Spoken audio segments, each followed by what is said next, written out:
Hi, I'm Kathy Fox Alfano. Welcome to Upper Cape Spotlight Conversations with Kathy. Today, I'm talking with Ken Cheitlin and George Slade of the Bourne Rail Trail. Welcome, guys. Thanks so much for coming. Thanks. Glad to be here. It's such an interesting project, and I think we all need to know more about it. So, first of all, tell us, what is the proposal? Build a trail to connect North Falmouth, Shining Sea, to the southern end of the service road at right near the railroad bridge in the town of Bourne. In other words, to bring a trail through the villages of mainly Bourne Village going south, Monument Beach, Pocasset, Cotummit, and actually North Falmouth is part of this too, because the trail does not go to the Bourne line. Okay. Right. This will be an extension essentially of the Shining Sea Bikeway to the town line where the Bourne Rail Trail picks up. It's about 6.2 miles. It fills in the one gap that exists between Sandwich and Falmouth. So when it's done, you have about a 24-mile run from all the way from Sandwich, from Sagamore to Woods Hole. And as part of the Vision 88 project that has been identified for the Cape, which was essentially create a bike and pedestrian multimodal pathway all the way around Cape Cod. Wow, that sounds great. I mean, I could just envision having like a race, you know, it can be either, you know, running, walking, or bike. I mean, that would be great. You know, 88 miles. No, I'm talking about just the 24. Oh yeah. You know, instead of a 26 mile, it's a 24 mile. Yep. So that could be really interesting. Yeah, we're very excited about it, and of course, you know, getting from the idea to the reality is a challenge, and we've been working on it for, well, George has been involved from the very beginning. How long? In the town, at the town side, actually, I think the Friends were created before we got involved. I was a select board member, and this was presented to us by way of the Cape Cod Commission. They had done a feasibility study that was very impressive. This was dated 2017, I believe. Wow, okay. And it was brought before our board, and it was very well thought out. I mean, they are very thorough about the crossings and the areas that, the bridges and things like that. These are the challenges, the various challenges. And they had 3 proposals. The only criticism I could say is because time has elapsed now, and some of these dollar figures no longer are valid. Correct. Right. Big. Yeah, the original dollar figures are, we can only look nostalgically at them now. They basically developed a rail with trail alternative that they priced at around $27 million. And then this rail to trail, where we would actually remove the railroad line to build the trail on the rail bed, was estimated at $9 million. So that was in 2017.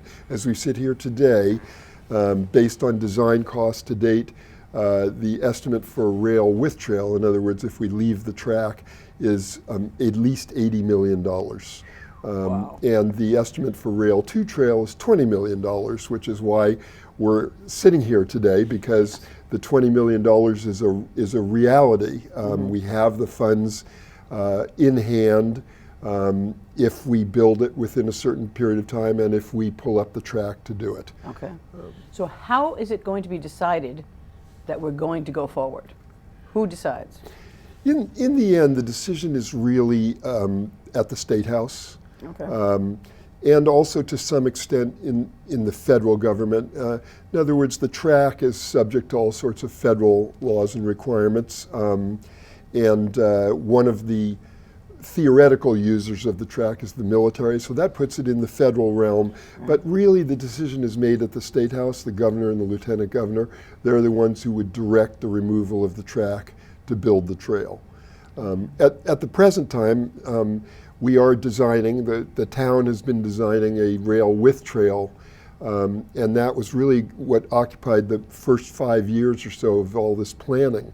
But what's happened in the last couple of years is that as a result of that experience, everyone involved has become convinced without question that the only way this path happens is by removal of the track. And there's lots of reasons for that, but that's the bottom line. We need to remove the track if we want this trail to exist. It won't exist otherwise. So that's Yes, too many environmental things for one that I could think of. a lot of environmental factors. 11 bridges would need to be built over Right. environmental sensitive areas and waterways. That's one of the reasons. Another reason is simply that in order to do both, you need a fence in between the track and the trail. Oh, wow. You need a fence. That's a requirement, and that will result in a division between most of the residents of the towns and the coastal areas. Literally, people will be on the wrong side of the track. fence, That's not good. No. Also, it's just it's a real challenge. There's a right of way that's identified. It is too narrow in at least 14 places for rail with trail. So if we were to do it, we would need to take private property in 14 different areas of 0.2 mile stretches. That will require enormous amount of time, enormous amount of money, and huge resistance. People Sure. don't like their property taken for things. Right. I mean, I just think of the Briarwood Bridge that was just recently finished. Right. There's no room. So what are you going to do there? I mean, Right. it's so yeah. There's plenty of issues with doing that. Yeah, we're very anxious for this trail to be something that everybody can use. Right. We want it to be wider, if possible, than even the Shining Sea Bikeway, so that we don't end up in issues with bikers and pedestrians being each other's way. And in order to do that, you need it. But even the minimum right of way is not available if we have to build it alongside the track. I understand that. Now, how does the joint base? How do they come into this? Do they agree to this? They're in various stages of either agreement. They initially they didn't want anything to do with this because I think they want to have access to rail. They want, just in case they have to use it. They haven't used it for decades, but I think they have to have the ability to move heavy equipment, whatever that is, off the Cape. And the best way to do that, as far as they are concerned, is to use the railroad bridge, and that will keep that whatever equipment off the roads, and that would work okay. But I think there's a lot that has gone on since they've come out with that original resistance. Yeah, I think it's been explained to us that the military's position is this is an asset and they don't give up assets. And they know, they're realistic that once this rail line is gone, it's gone. So, but the reality is they have not used it, I believe, since World War II. They've appropriated some money to repair it. It doesn't exist on the base itself. It's all broken up. Okay. The stub line does run from the Falmouth Secondary, the F2 line, down to the base, to the transfer station that's owned by the 4 Upper Cape towns, but it doesn't go on to the base beyond that in any usable way. This is an old track. It's not rated for the kinds of speeds that either they need for either military or commuter purposes. They would be much better off, as we've said, if the military believes they need a track, a usable track. They would be much better off building a new track along MacArthur Boulevard to be a straight shot to the main line, 2.3 miles. It wouldn't go through environmentally sensitive areas. It would be rated for what they need.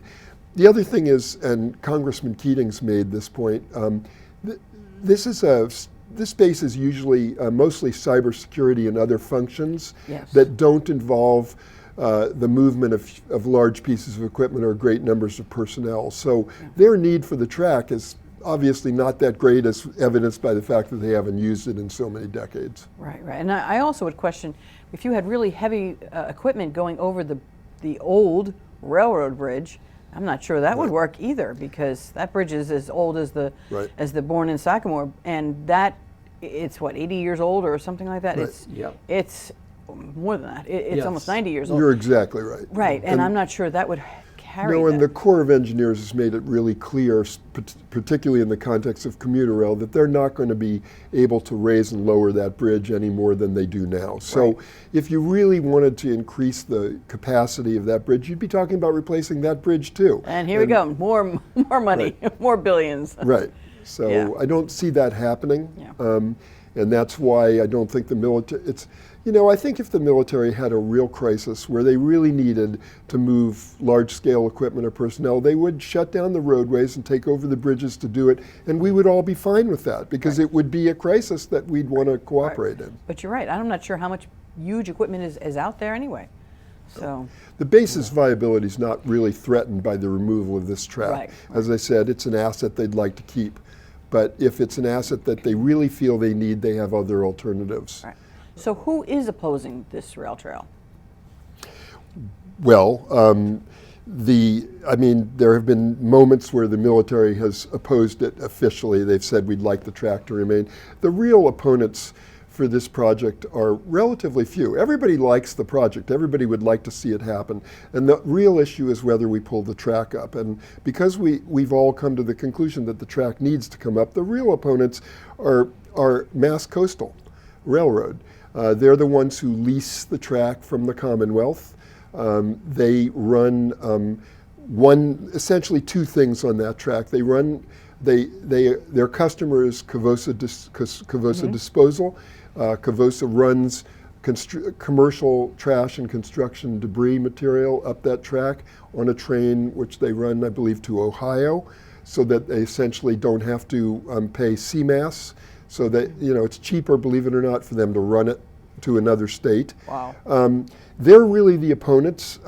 Cavosa doesn't really have any contract directly with the Commonwealth. He's just a customer of Mass Coastal. They're the ones who have the lease. Mr. Cavosa is adamantly opposed to the removal of the track, as is Mr. Podgorski, the owner of Mass Coastal.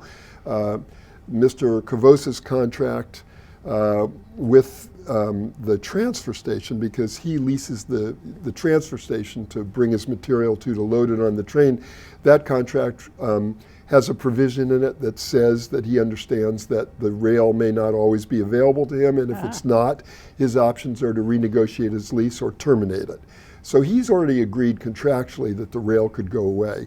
Mr. Podgorski's lease with the Commonwealth, I think, goes to 2026. But that lease includes lots of rail lines beyond this one. And again, the only things he used it for are the contract with Mr. Cavosa and a dinner train, which basically runs down the Falmouth Secondary a couple of times a summer. Right. And that could be obviously put somewhere else. It could go down the main line. There's options for that. I know that people are talking about a potential commuter rail, but I'm not sure that these tracks could hold that anyway. No, I think Tom Caher of the CCRTA has been really clear about the commuter. I think we'd take welded rail, which they don't have right now. Welded rail comes from Boston, and I can't remember how far down it comes, but it's commuter friendly. In other words, the rail can reach a certain speed that makes it worthwhile for people to commute. Right. Yeah, I think commuter rail will come to Buzzards Bay at some point, and if it ever crosses the canal, go down the main line towards Hyannis. But you've got the bridge issue that you identified before, and Corps of Engineers made it clear they're not going to raise and lower it more often, which makes commuter rail difficult. Plus, it would only, if it ever went down the Falmouth Secondary, it could only go to 151, the county road, because the track doesn't exist beyond that. So it really wouldn't take commuters to Falmouth, Falmouth Center. Well, it's funny because when they talk about taking cars off the road, ideally, you'd have the train go all the way to Woods Hole, because all the people going to the vineyard, that would actually take cars off the road. But then you'd lose the Shining Sea, which I'm sure nobody wants to do. Right. So I don't see how that proposal really works. Yeah, the car off the road issue, I'm glad you mentioned that. It's been a big issue that's been raised. The environmental sort of champions, Mass Coastal taking cars off the road. The reality about that is that, first of all, if we pulled the track, it wouldn't remove any cars from the Falmouth roads, because those cars, the debris is still going to need to move to the transfer station, which is on the edge of the Joint Base. And we took the numbers that have been reported to the Board of Managers of the Upper Cape Regional Transfer Station by the operators themselves. We took those numbers and we figured out, as a result, we're talking about 3.27 tractor trailers a day. That's how many. Wow. That's how much traffic would be taken off of Bourne roads and as long as we leave the track, we save 3.27 tractor trailers a day. And you measure that against the public interest in having this multimodal path. And this is a path that's in, it's public property. Right now it's used for very, very limited private for-profit companies' use, and subsidized by the taxpayers. And it sort of ends up feeling like a bit of a no-brainer. It's subsidized by the taxpayers. Yeah. Wow, I don't think people know that. Well, the track is maintained by the Commonwealth. Now, there are some obligations that Mass Coastal has under their lease for maintenance, but there's no question that there's taxpayer money put into maintaining that track, plus, of course, the military, any money they use. So, yeah, it's our position in the end is this is a public asset, a huge public asset. This would be a legacy project. It would be, we've demonstrated that these pathways are hugely beneficial to the public, and we think that's a better use for this public corridor. Definitely. Okay. How would abutters be affected by this proposed bike trail? If it's built on the rail bed, not very much. Okay. If it's not, the design that's currently underway about a rail with trail, hugely. As I mentioned, lots of takings would be necessary to make this happen. Would you have a fence that runs along the whole path, or? Not if it's rail to trail. If it's rail with trail, yes, there's a requirement for a fence in between the track and the trail. But not if it's just the trail. There'd be no reason for that. And just like with the Shining Sea Bikeway, there's no fence there either until you get next to the track at the end. Right. Do we have parking available for this? Good question.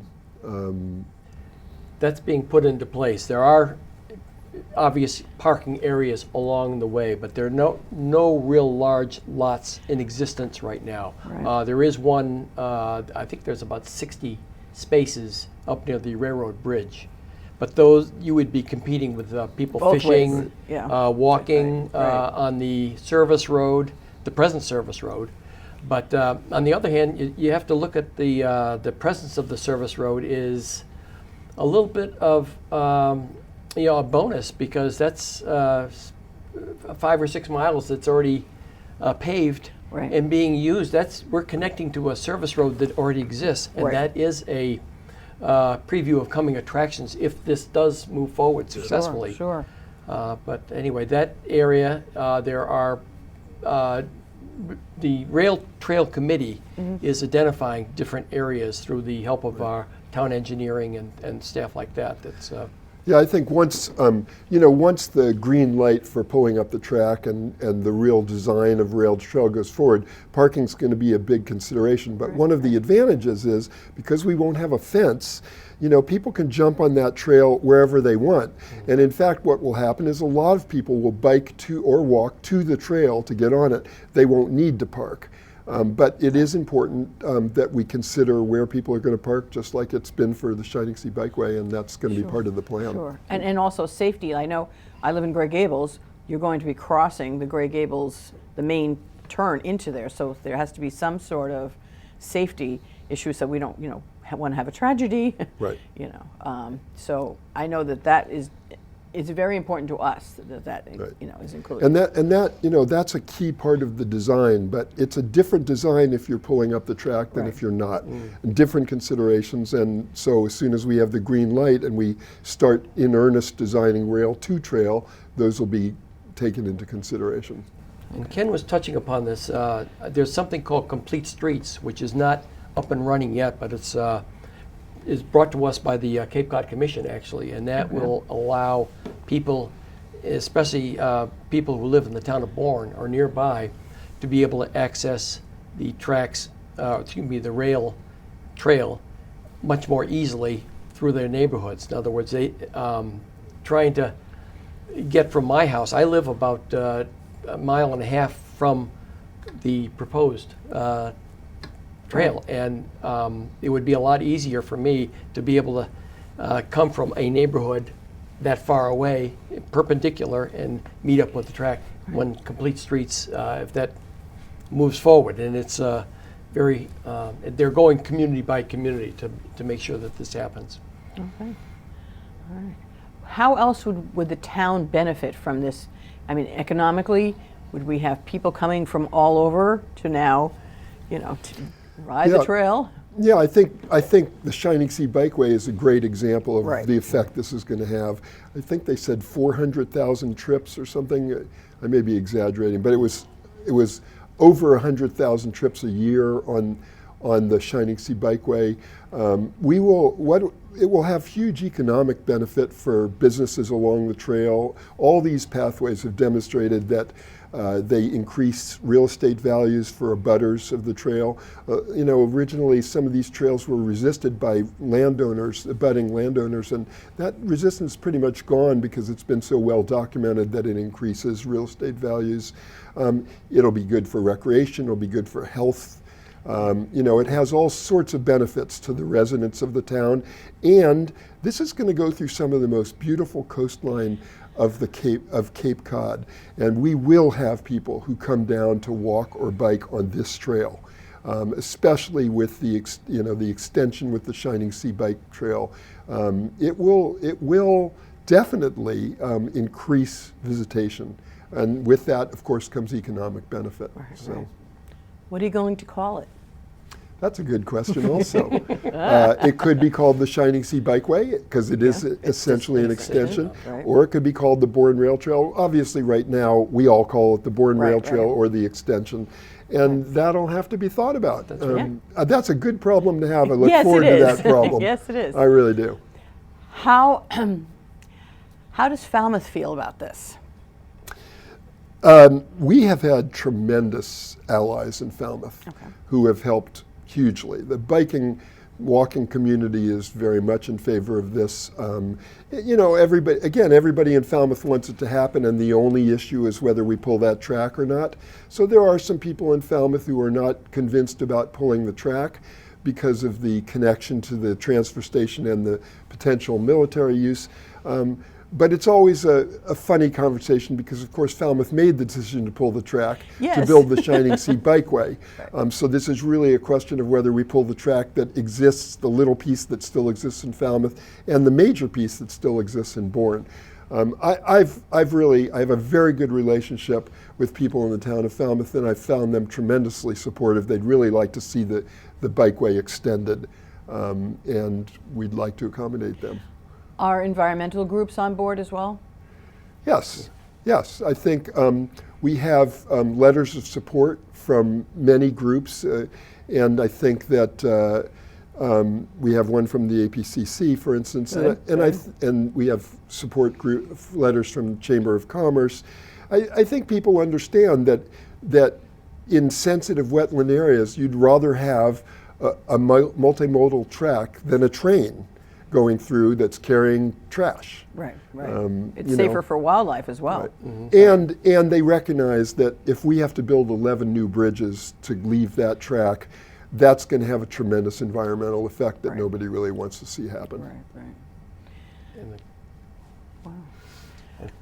So tell us, how can we get involved with making this happen now, not 10 years from now? Thanks. That's also a good question. There's no question that demonstrating support, that the public demonstrating support and indicating that this is what they want this public corridor used for is key.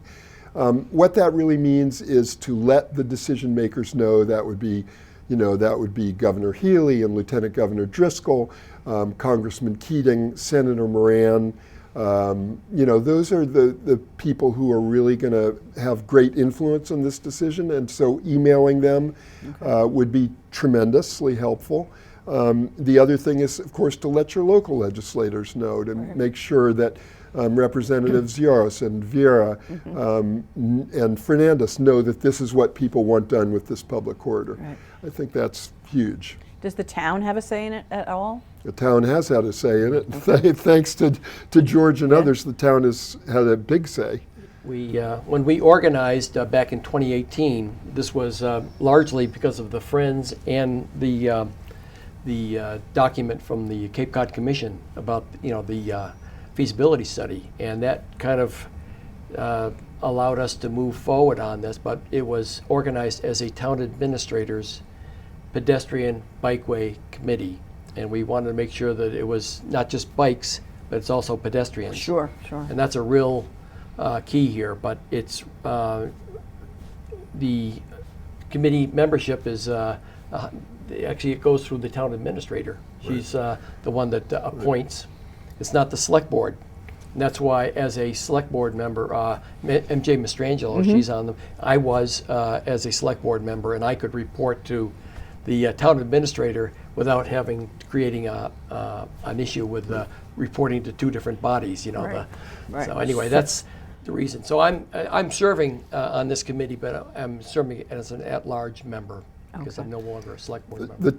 The most important thing the town has done, I think, for this project, they've been consistently supportive, is in March of this year, there was a select board meeting. All the representatives of all the local and state legislators were there, and the select board voted unanimously to pivot from a rail with trail project to a rail to trail project, and they sent this resolution to the governor saying, so the town is officially behind removing the track and building the trail, and that's been tremendously helpful. So what's holding us up? Is it just getting Governor Healy's approval, or? Essentially, I think that's right. I think we are waiting for the green light to remove the track, and that green light has to come from the State House. Okay. I think really the biggest question mark is the military's claim that they'd like to keep the track. And as I've said, I think if you look at the reality, it's not essential for them. And if there's some reason that the military deems it needed, the better alternative for them is to build a new track along MacArthur Boulevard, and that's been advanced. There's been very preliminary work done on it. There's been some funding sought in that regard, and that really is the answer if there's some need for a track. But given how long it's been, it's clear that there could be a fairly significant gap between removal of the Falmouth Secondary and a new track being built. And it wouldn't really threaten any, national security interests. So if folks want to get involved, you want to email our friends at the State House and Governor and Congressman Keating. Is there a website for more information? Yes, you can either go to www.bournerailtrail.com or Friends of the Bourne Trail, but the fastest way is www.savethetrail.com. Great. .org, sorry. Just .com. Google it and you'll Google get it. it, right. Google Friends of the Bourne Rail Trail and you'll be there. That's right. So folks, if you want this to happen, you have to help. So please do email all our legislators and follow along, and hopefully we can get this done. Thank you so much, gentlemen. I really look forward to making this happen. Thank you very much. All right, Appreciate it. take care. Performing a good service here. Thank you. Thank you. Good night now. Thank you.